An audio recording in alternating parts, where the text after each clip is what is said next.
Bible कहती है कि खुदा के बेटे यीशु मसीह को भी मसा की जरूरत पड़ी, क्योंकि बिना मसा के जुए नहीं टूटते।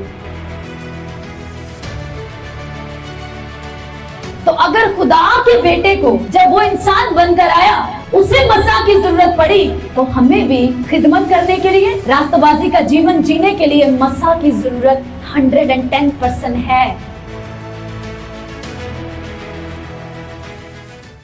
अब यीशु मसीह को भी मसा की जरूरत पड़ी। ये साया ही में लिखा है, खुदावंद खुदा की रूह मुझ पर है और उसने मुझे मसा किया। यीशु मसीह एक दिन हैकल में गए और तुमार दिया गया यीशु मसीह को स्क्रिप्चर रीड करने के लिए। तो बाइबल कहती है उसने एग्जैक्ट वही हवाला निकाला पुराने अहदनामे का, जहां लिखा था यशायाह की मार्फत कि खुदावंद खुदा की रूह मुझ पर है और उसने मुझे मसा किया है। मसा किस बात के लिए किए? क्या किस बात के लिए मसा किया? कि मैं क्या करूं? गरीबों को खुशखबरी सुनाऊं, अंधों को आंखें दूं, जो कैदी हैं उन्हें रिहाई का नगमा सुनाऊं। उसने मुझे क्या किया है? मसा किया है एक खास मकसद के लिए, कि मैं गरीबों को खुशखबरी सुनाऊं, गुड न्यूज दूं, मैं अंधों को आंखें दूं, लंगड़ों को चलाऊं, बदरू गिरफ्तार को आजाद करूं, कैदियों को रिहाई का सुसमाचार दूं, कैदियों को रिहाई की गुड न्यूज दूं। इस काम के लिए मुझे मसा किया गया। हम कहते हैं ना जीसस क्राइस्ट। लिखे फरिश्ता ने यूसुफ से क्या कहा?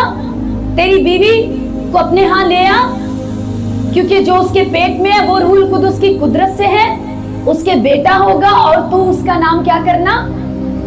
क्या करना? यीशु रखना या यीशु मसीह रखना? क्या कहा? सब बोलो ऊंची आवाज से, यीशु रखना। लेकिन बाइबल कहती है कि क्यों उसे यीशु मसीह कहा गया? क्योंकि उसका मसा किया गया। उसका क्या किया गया? अभिषेक किया गया, उसका मसा किया गया, उसको अनॉइंट किया गया। किस काम के लिए? मसा किसी मकसद के लिए किया जाता है। जैसे पुराने दौर में जैसे दाऊद बादशाह को मसा किया गया, किस काम के लिए? बादशाह होने के लिए। सैमुएल नबी को भेजा के जा दाऊद यसी के बेटों में से एक को अनॉइंट कर दे, मसा कर दे, आने वाले टाइम में बादशाह बनने के लिए। बात समझ आ रही? अब बाइबल कहती है कि खुदा के बेटे यीशु मसीह को भी मसा की जरूरत पड़ी, क्योंकि बिना मसा के जुए नहीं टूटते। सब बोलो, बिना मसे के जुए। अपने पड़ोसी से को बताओ, उसे नहीं मालूम। बोलो भाई साहब, बहन जी, बिना मसे के जुए नहीं टूटते। तो अगर खुदा के बेटे को जब वो इंसान बनकर आया उसे मसा की जरूरत पड़ी, तो हमें भी खिदमत करने के लिए, रास्तबाजी का जीवन जीने के लिए मसा की जरूरत 110% है। हालेलुया। कितनों को समझ आ रही? अमाल 10 बाब और उसकी 38 आयत देखो कि खुदा ने यीशु नासरी को, नासरी क्यों कहा गया? क्योंकि वो नासरत में पला बड़ा। कि खुदा ने यीशु नासरी को रूहुल कुदुस और कुदरत से किस तरह क्या किया? सब बोलो, मसा किया। खुदा ने यीशु नासरी को कुदरत से यानी पावर से अनॉइंट किया। इसीलिए आगे रीजन बताया है, मसा किया तो फिर उसने क्या किया? वो भलाई करता और उन सबको जो अबलीस के हाथ से जुल्म उठाते थे शिफा देता फिरा, क्योंकि खुदा उसके साथ था। हालेलुया। जोर से तारीफ करो इस वचन की। हालेलुया। जरा मसा पाए वालों की तरह तारीफ करो जोर से। हालेलुया। इसको कहते हैं जोर से। आमीन। कहते पलूस यहाँ पतरस रसूल यहाँ पर प्रीच करते हुए, ऊपर लिखे है 34 आते, और पतरस ने जुबान खोलकर कहा, यानी पतरस ये अपने सरमन में ये बात कह रहा है कि तुम्हें मालूम नहीं कि खुदा ने जिसे तुम पिता कहते हो, जिसे कहते हो हमारा खुदा, यहोवा खुदा, कहते हो उसी यहोवा खुदा ने तुम्हें मालूम नहीं किस तरह यीशु मसीह नासरी को मसा किया और किस काम के लिए किया। कहता है वो भलाई करता रहा। और जब वो कह रहा था पतरस, तो उन्हें समझ आ रही थी कि ये क्या कह रहा है, क्योंकि उन्होंने देखा और सुना था कि किस तरह यीशु ने बड़े बड़े और अजीब जलाली काम किए थे। कहता है कि वो कुदरत के काम करता रहा, वो भलाई करता और उन सबको जो अबलीस के हाथ से जुल्म उठाते थे शिफा देता फिरा, क्योंकि खुदा उसके साथ था। एक जगह पर अंजीलों को इन दिनों क्या करना है चर्च, आपने अगर आप आगे भी चले गए हो बाइबल रीडिंग करते हुए, अमाल में और खतूत को पढ़ रहे हो, पीछे से पढ़ रहे हो, नबियों की किताबें या पुराने अहदनामे से जीसस क्राइस्ट को रीड करना है। इस पूरे अगस्त में आपने अंजीलों को पढ़ना है लगातार लगातार। 4 अंजीलें खत्म हो जाए फिर शुरू करो। जीसस क्राइस्ट को, अनॉइंटिंग को रीड करना है आपने। हालेलुया। लिखे हैं, कहते क्या तुम्हें नहीं मालूम, अब बाइबल मुकद्दस में लिखे हैं यीशु मसीह के वसीले जो कुदरत के बड़े काम होते थे, तो फकीर फरीसी दूर से उन कामों को दूसरे शहर से भी देखने के लिए आते थे। तो यीशु मसीह एक जगह उन्हें कहते हैं कि ना तुमने किताबे मुकद्दस को समझा, ना खुदा की कुदरत को। अगर सिर्फ और सिर्फ एक और हवाला देखो, मत्ती 10 में लिखा है कि यीशु मसीह ने शागिर्दों को भेजा और उनकी ये ड्यूटी लगा दी कि जाओ तुम क्या करो, सिर्फ अकेली मुनादी नहीं करोगे, तुम पूरा काम करोगे।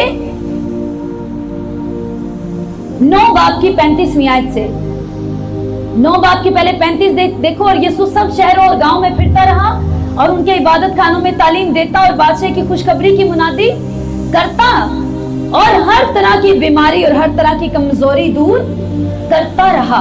और जब उसने भीड़ को देखा तो उसको लोगों पर तरस आया। यहाँ बताया कि यीशु मसीह हैकल में जाता, वो प्रचार करता, मुनादी करता और हर तरह की बीमारी और हर तरह की कमजोरी को दूर भी करता। सिर्फ अकेली मुनादी नहीं करता था। हालेलुया। क्योंकि सिर्फ सरमन सुना के जाना, सरमन सुनाना और चंगियाई की उम्मीद ना रखना, हीलिंग की आस ना रखना या हीलिंग ना करना, ये पूरी मुनादी नहीं है। आगे 10 बाब में जब यीशु ने शागिर्दों को भेजा, उन्हें मसा किया, उन्हें भेजा, तो आगे सुनो। फिर उसने अपने 12 शागिर्दों को पास बुलाकर उनको नापाक रूहों पर इख्तियार बख्शा और कि उनको निकालें और हर तरह की बीमारी और हर तरह की कमजोरी को दूर करें। तो जितने भी सरमन प्रीच करते हैं, इसीलिए पिछले गुजरे मैंने अपने सरमन्स में ये बात की, इसीलिए करेक्टर बहुत जरूरी है। पीछे का, ऑल्टर के पीछे का किरदार, पीछे किए गए फैसले, खुदा के साथ चलने वाली जिंदगी बना के रखना, एक स्ट्रॉन्ग प्रेयर लाइफ को जीना बड़ा जरूरी है। क्योंकि अगर वो नहीं करेंगे तो बदरूहें नहीं निकाल पाएंगे। और वो लोग जो सिर्फ अपने ही नामों से, अपने गिफ्ट से हीलिंग करते हैं, उनका अंजाम आपको मालूम है क्या होने वाला है। हालेलुया।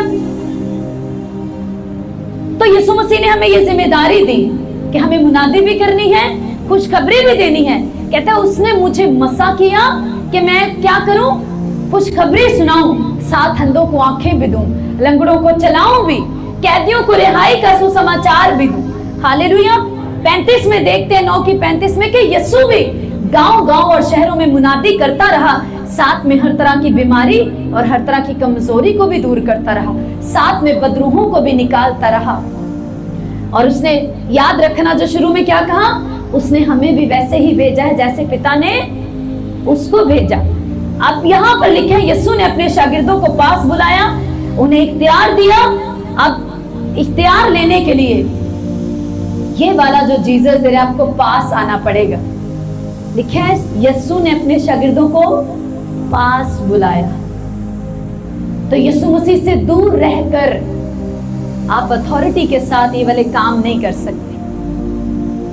आपको उसके पास आना होगा, जिस तरह वो पिता के पास जाता था सब कुछ छोड़ के। हालेलुया। उनको अपने पास बुलाकर उनको नापाक रूहों पर इख्तियार बख्शा कि उनको निकाले और हर तरह की बीमारी और हर तरह की कमजोरी को दूर करें। और 12 रसूलों के आगे नाम लिखे। फिर 5वें आयत से लिखे, इन 12 को यीशु ने भेजा और उनको हुक्म देकर कहा, गैर कौमों की तरफ ना जाना। ये अभी के लिए था, जब रूहुल कुदुस आ गया तो उन्हें भेजा गैर कौमों में भी, और सामरियों के किसी शहर में दाखिल ना होना। 6ठी आयत से लिखा है, बल्कि इस्राएल के घराने की खोई हुई भेड़ों के पास जाना और चलते चलते ये मुनादी करना कि आसमान की बादशाही नजदीक आ गई है। बीमारों को अच्छा, सब देखो अपनी बाइबल में और ऊंची आवाज से बोलो, बीमारों को अच्छा करना। ईमानदार होते हुए, यीशु मसीह के पैरोकार होते हुए आपकी ये जिम्मेदारी कि आप उसके पास आए और सिर्फ अकेली मुनादी ना करें, आप बीमारों को चंगा भी करें। आपके अंदर अगर बीमारी पाई जाती है तो आप उस बीमारी को भी यीशु के नाम से झिड़क सकते हैं, आपके पास इख्तियार है। हालेलुया। यीशु ने हमें जिम्मेदारी लगा दी हमारी, कहता मुर्दों को अच्छा करना, बीमारों को अच्छा करना, मुर्दों को जिलाना, कोड़ियों को पाक साफ करना, बदरूहों को निकालना। और आगे कहता है तुमने मुफ्त पाया और मुफ्त ही देना भी। हालेलुया। तो जीसस क्राइस्ट ने खुद भी बीमारों को चंगा किया और हमें भी जब भेजा, उसने कहा खुदा ने मुझे मसा किया लोगों को आजाद करने के लिए, उसके बंधे हुए लोगों को छुटकारा देने के लिए, और उसने मुझे मसा करके भेजा। अब मैं भी तुम्हें मसा करके भेजता हूं कि तुम भी जाओ और जाकर बीमारों को चंगा करो। अब अगर खुदावंद यीशु मसीह को मसा की जरूरत पड़ी कि उसे पिता से यानी बाप से मसा होना जरूर था, तो जरूरी है कि हम भी मसा को पाएं और मसा में जिएं, ताकि बीमारों को चंगा करें और बदरूहों को निकालें।